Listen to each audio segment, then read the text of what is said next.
पीके पर सांसद मनोज तिवारी का धोबी पछाड़ दांव। एक्टर ने भरत की बहन से बंधवाई राखी की डोर। जिगर वाले भैया ने बहना को दिया ये अनमोल गिफ्ट। अभी डीएम एसपी नपे आने वाले दिनों में अन्न पर होगा एक्शन। तिवारी जी ने पंडित जी के परिवार का जीत लिया दिल। खत्म हुआ विवाद, अब बीजेपी के खिलाफ नहीं होगा कोई आंदोलन। बिहार के भोजपुर का बेलौटी गांव 17 जून से सुर्खियों में है। आज भी गांव के बुजुर्ग और महिलाएं भरत भूषण को याद कर फूट फूट कर रो पड़ते हैं। ग्रामीण पंडित जी के बेटे को क्रांतिकारी बताते हैं।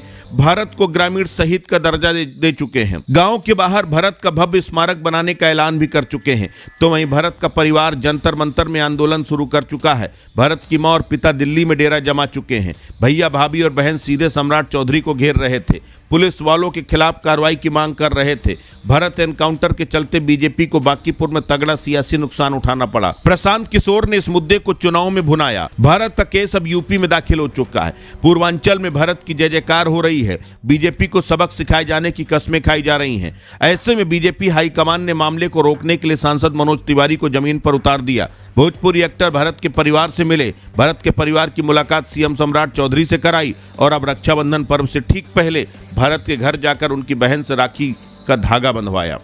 बिहार के भोजपुर जनपद के बेलौटी गांव का एक लड़का ग्रामीणों के चेहरे पर मुस्कान लाने के लिए खुद को खपा रहा था।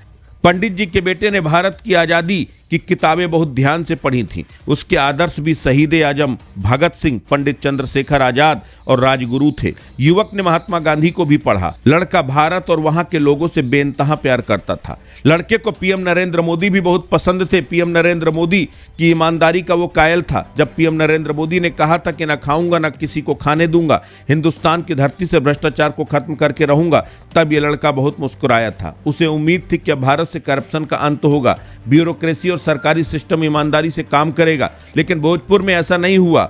युवक जब जिंदा था तब उसने पुलिस प्रशासन पर भ्रष्टाचार के गंभीर आरोप लगाए थे। लड़के ने सीएम सम्राट चौधरी तक करप्शन की कहानी सोशल मीडिया के जरिए पहुंचाई। डीएम के दर पर गया, एसडीएम से गुहार लगाई, लेकिन कहीं सुनवाई नहीं हुई। तो बेलौटी के भरत भूषण तिवारी ने सिस्टम के खिलाफ बगावत कर दी। हाथ में हथियार उठा लिए, सीधे पुलिस से टकरा गया। पुलिस ने एनकाउंटर में भरत तिवारी को मार दिया। यहीं से भरत बिहार नहीं बल्कि पूरे देश की सुर्खियों में आ गया। भरत एनकाउंटर में बीजेपी को तगड़ी चोट पहुंचाई। ऐसे में अब बीजेपी ने पूरे मामले को हैंडल करने के लिए मनोज तिवारी को मिशन पर उतार दिया। रक्षाबंधन से ठीक पहले भारतीय जनता पार्टी के सांसद मनोज तिवारी एक बार फिर भरत तिवारी के परिजनों से मिले। बेलौटी गांव पहुंचे। यहां मनोज तिवारी ने पुलिस एनकाउंटर में मारे गए भरत तिवारी की तस्वीर पर फूल अर्पित कर श्रद्धांजलि दी। मनोज तिवारी ने भरत तिवारी के परिवार को न्याय दिलाने का आश्वासन दिया। इस दौरान भरत तिवारी की बहन रूबी कुमारी ने मनोज तिवारी के हाथ पर राखी बांधी और उनसे कहा, भैया आप भाई का फर्ज निभाइए, अपनी इस बहन को न्याय दिलाइए। इस मौके पर मनोज तिवारी के साथ शाहपुर विधायक राकेश रंजन, बक्सर से भाजपा विधायक पूर्व आईपीएस अधिकारी आनंद मिश्रा भी मौजूद थे। भरत तिवारी के घर मनोज तिवारी ने परिवार के सदस्यों के साथ बैठकर खाना भी खाया। परिवार से मुलाकात करने के बाद मनोज तिवारी ने पत्रकारों से बातचीत करते हुए कहा कि भरत तिवारी को न्याय दिलाने की दिशा में कार्रवाई हो रही है। इस मामले में एक सिपाही की गिरफ्तारी भी हुई है। मनोज तिवारी ने आगे कहा कि भरत तिवारी को न्याय दिलाने के लिए परिवार को हर संभव समर्थन है। कथित एनकाउंटर के लिए जिम्मेदार लोगों को सजा मिलनी चाहिए, उन्हें सजा मिलेगी।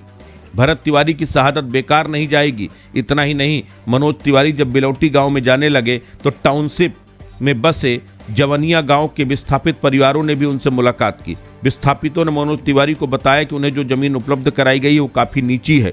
बरसात के दिनों में उससे उनकी परेशानी बढ़ जाती है। उन्होंने सांसद से टाउनशिप में मूलभूत सुविधाओं की कमी की भी शिकायत की। दरअसल 17 जून को हुआ था भरत तिवारी का एनकाउंटर। शाहपुर थाना क्षेत्र के बेलौटी गांव में 17 जून 2026 को पुलिस एनकाउंटर हुआ। इसमें भरत तिवारी की मौत हो गई। इस मामले को लेकर भरत तिवारी की मां आशा देवी और परिवार के अन्य सदस्य दोषी पुलिसकर्मियों को फांसी की सजा की मांग कर रहे हैं।